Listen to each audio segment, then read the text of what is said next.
બનાસકાંઠા જિલ્લાની ધાનેરા નગરપાલિકાની 4 સીટની પેટા ચૂંટણીની મતગણતરી આજ રોજ હાથ ધરવામાં આવી હતી, જેમાં 2 સીટ પર ભાજપે અને 2 સીટ પર કોંગ્રેસે જીત મેળવી હતી.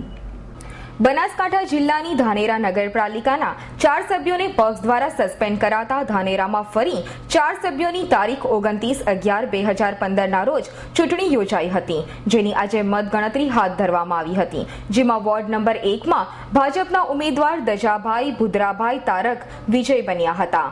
વોર્ડ નંબર 2માં કોંગ્રેસના નરપતસિંહ વાઘાજી રાજપૂત વિજય બન્યા હતા. વોર્ડ નંબર 5માં લાંચીબેન નાનજીભાઈ પટેલ વિજય બન્યા હતા.